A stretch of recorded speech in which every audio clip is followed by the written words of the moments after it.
What if you could get 80% of your marketing benefit in just 20% of the time? We're going to talk all about sprinting to efficient growth in this episode of Closing Time.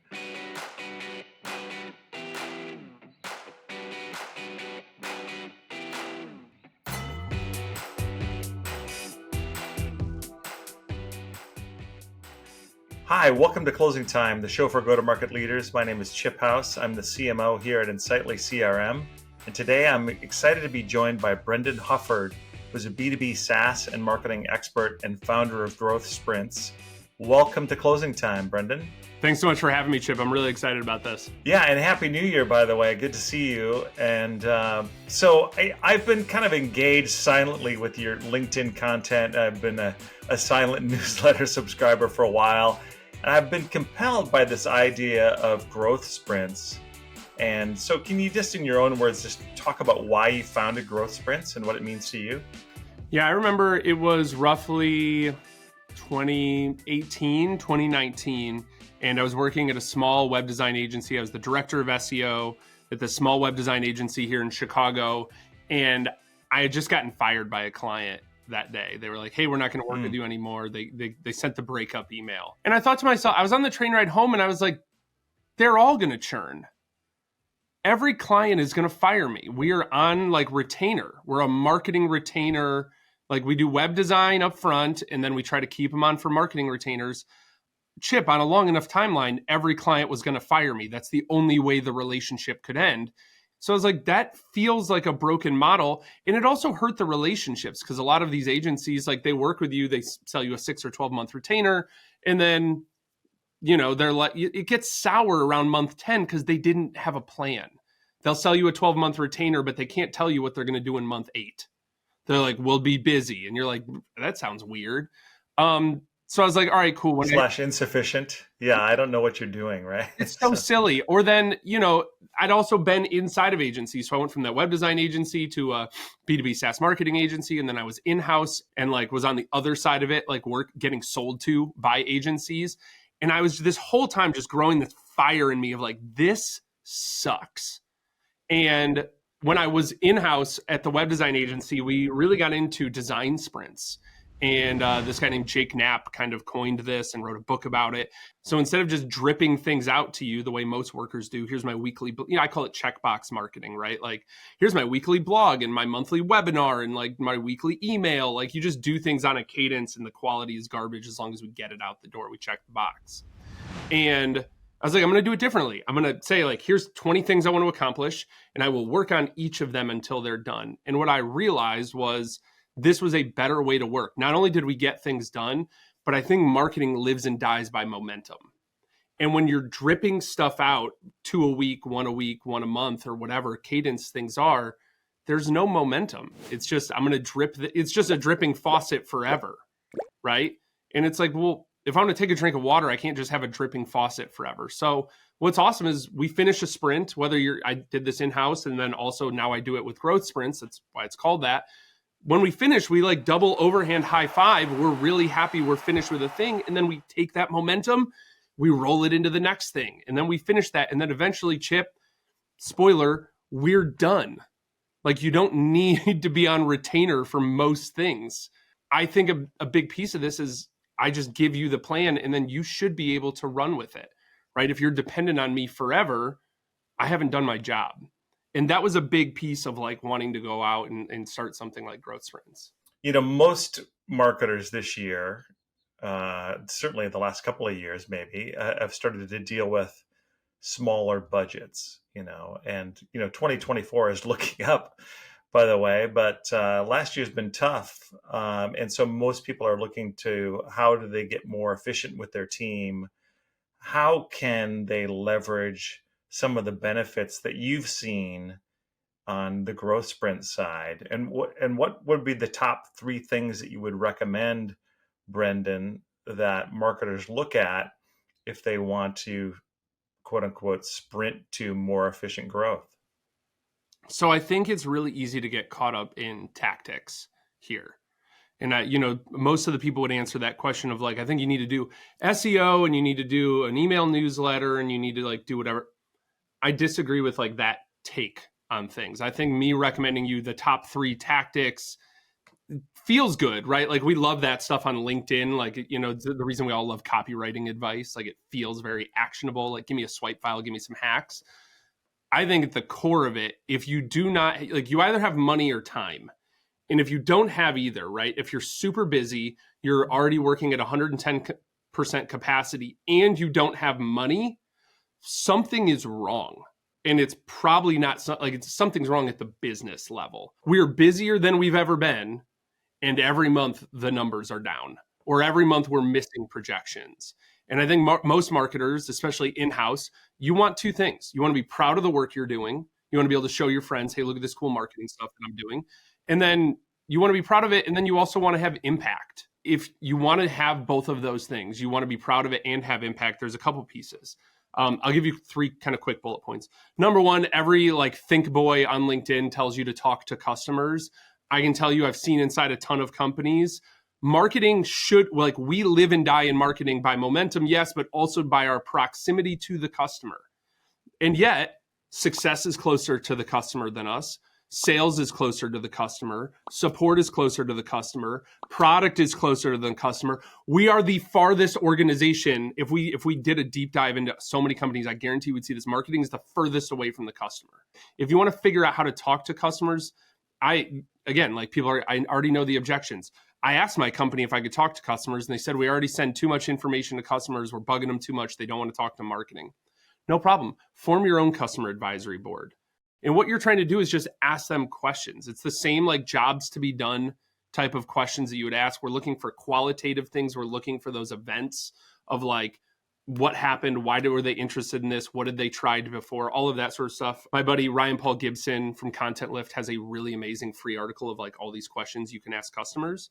The first thing you have to do is talk to customers. Second piece is include them in content distribution, right? Start pulling your customers into your content, and this is channel agnostic, blog content, emails, webinars, social content. Start pulling them into it. Then by law of reciprocity, they're going to want to share it. Again, this is super easy with MarTech, right? Marketers love talking about this stuff, but so does everybody else. Everybody wants to look smart at their job. If you give them the platform to look smart and do well and be successful, they're going to share that with their peers who are, spoiler, also your ICP. It's there's no downside to that. We're already really close to them. We're bringing their insights into the content. And now they're sharing it out, right? We don't have to yeet $1 million a year into the sun in search ads anymore because they're doing distribution for us. And then the last one is something that I work with a lot of clients on, which is creating what I call content IP. So instead of creating a category, instead of putting all of our energy into creating this category, let's put our energy into creating words around the problems our customers have. Chip, have you ever heard of a conceptual scoop? No. So a conceptual scoop is a thing in journalism where they notice a large trend happening in the world, and then they give it a name. You've heard of these. Mm-hmm. The Great Resignation, sure. Quiet quitting. Journalists noticed a big thing happening in the world, and then they were like, oh, I'm just going to put it. And let's be honest, the Great Resignation and quiet quitting are both chef's kiss. It's such good language. Imagine if we put that much work around the problems our customers have. We all know the list of 5 or 10 problems that we solve for customers. Give them words for those problems. Don't give them sentences. Don't use the same generic language that the whole industry uses. Name that stuff. Because when you give people names for the problems they have, the solution becomes a little bit less relevant. They're like, shut up and take my money. So I think that piece of do deep dives, talk to customers, create a customer advisory board, have them help with content distribution, and then spend some time on positioning and messaging and think about the problems your customers have instead of your solution and your product will go a long way if you don't have a lot of budget right now. Yeah, that's great stuff. So, and I 100% agree that getting closer to customers is really critical. And I've got a decent amount of experience in that as well. I started our customer advisory board way back at Exact Target years before we were acquired by Salesforce, and led that team, led our relationship marketing team. And, ultimately, I think your customers are expecting you to understand the problem better than they do, right? And so they're definitely, wanting you to get them, but also understand their problem and how, be able to provide a solution, or at least the idea of a solution with product, and sort of show them the promised land, so to speak. So, but I want to pivot a little bit here, Brendan, because we had a great discussion when in our pre-call, and you were talking about social selling frameworks, and you're kind of an SEO guy, but you don't like to be known as just the SEO guy. I know.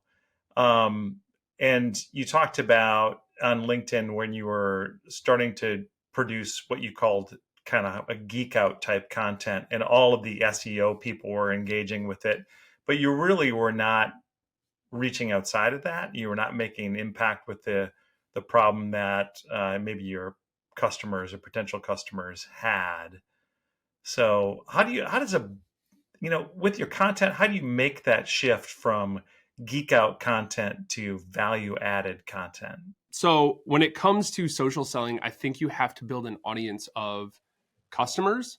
They can be peers sometimes, like in our space, right? There's some measure of peer, but I don't want to just talk about SEO all the time, right? Especially because I don't think that's how my clients, software companies doing between 10 and $100 million in revenue, that's not how they win through this myopic, siloed SEO focus.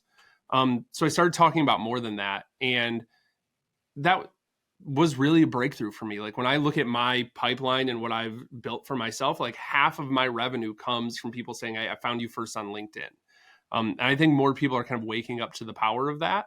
So the framework that I use is pretty simple. Talk to your customers, take these pieces of IP that you've created, and we're going to create content out of it. We're going to, for each piece of IP, for each problem our customers have, I'm going to talk about the solution to the problem, the first roadblock you're going to run into with the problem. I'm going to give you templates to solve the problem. Sometimes those are actual like templates, like here's a spreadsheet, but sometimes they're just like, here's a framework or a way to think about it. An example of how I've solved that problem for a customer before or have had experience. And then what I call like a high level interesting roundup of like, here's somebody else that solved this problem, right? They're not a client of mine, but here's how Airbnb solved this problem. Here's how they did SEO. They did it differently. God forbid, I did some actual journalism. I talked to their growth designer who worked on their growth team. And I was like, hey, I noticed this weird thing about this chart in Ahrefs. Can you tell me what these spikes are? I noticed they had like 3 big spikes. And he like leans in and looks at it. He goes, oh, that's when we focused on SEO. It would go up and then it would plateau and then it would go up again. And he was like, yeah, we never always did SEO at Airbnb. We would just focus on it for short sprints. And I was like, that's a cool insight. Like all the agencies in the world say you need these long term. It also bolsters my case for sprints, but like, so win-win, right? But like, it was like a cool piece of investigative journalism. You can see journalism's like a big piece. I love to use the word like reporter or even explorer. My friend Jay Akunzo gave me that word of like, if you look at my LinkedIn, like I use the word exploring, right? I'm just taking you on the ride with me. And then, so that way that I think about like social selling on LinkedIn is very much like, let's talk about the problem, the roadblock, a template, a client or customer, and then like just another really cool example. Yeah, so I don't want to let the time pass without at least asking you a couple SEO questions. Sure. I led off saying, what if you get 80% of the benefit in 20% of the time? And I think there are those things. And I think your first thing you're talking about is potentially using the words of your customers to help you decide what to write, what content to create. Hopefully I'm not like putting those words in your mouth. What else do you typically see is part of a sprint to effective SEO? So I'll give you like 2 huge levers that people miss. One is internal links. Backlinks have been and will remain like the core way that websites rank in search. It's a social signal. These other websites are linking to you. They're credible websites on this topic. You're now more credible. But internal links forever were just like a nice to have best practice. People didn't think about them a ton. And then back in 2020, somebody on my team, we were working with Allstate Insurance. They're the number 2 insurance company here nationally in the United States. I don't know where they are globally, but like they're right behind State Farm. They're huge. They're a Chicago company. I love them. I've been to their offices. They're wonderful people. We literally went through their website chip. We found 250 times that they said car insurance, and we linked those to the car insurance page on their website just as like a best practice. Mm-hmm. And they've ranked #1 for car insurance for years. They didn't do anything else. But Google was all like, that's internal enough links. for us. Really? Yeah.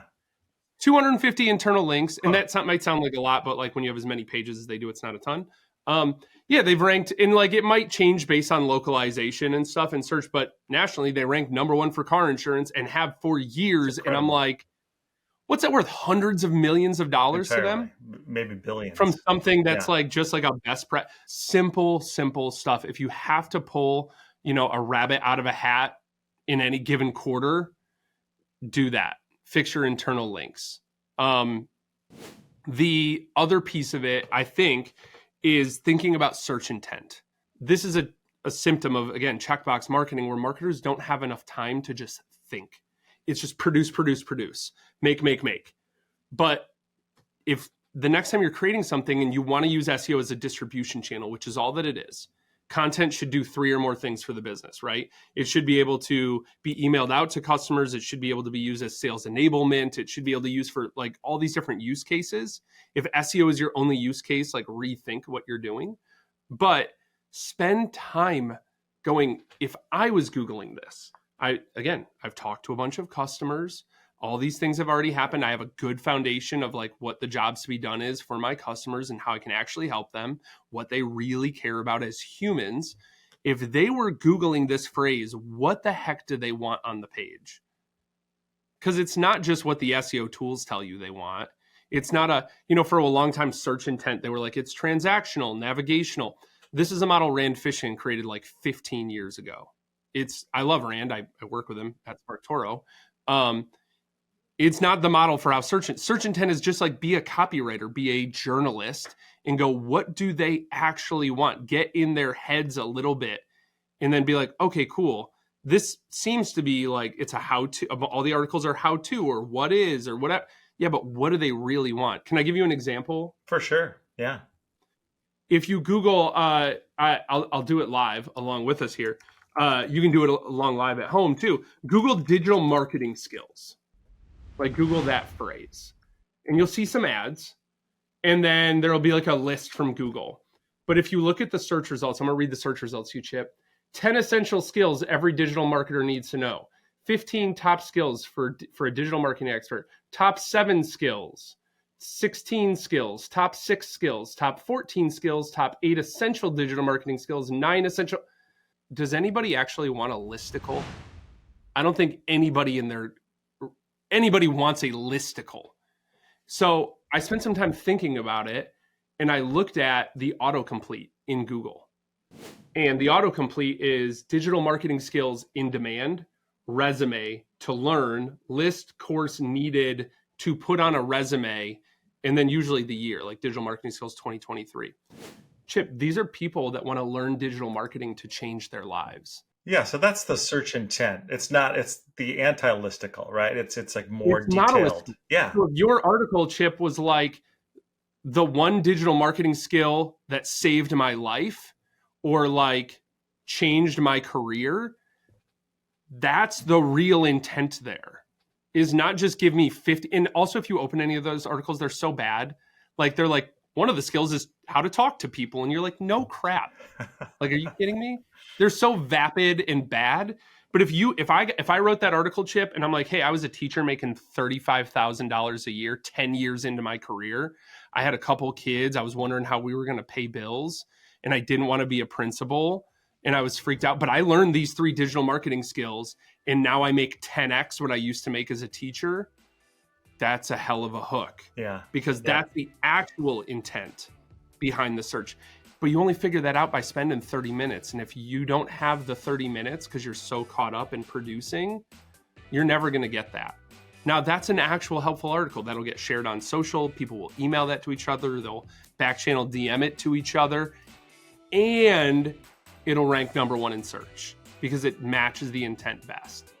So that's what I mean when I say like internal links and then I say search intent. I mean like really get in there, like be a copywriter, be a journalist, like get in their head about what do they actually want. Yeah, Brendan. Well, I really enjoyed the discussion. Thanks so much for joining us on Closing Time. It was a great discussion. Chip, thanks for having me. This is a lot of fun. Yeah, absolutely. And to all of you out there, thanks for joining us. And please subscribe to the channel if you like this content, and we'd like to see you again next time. Take care.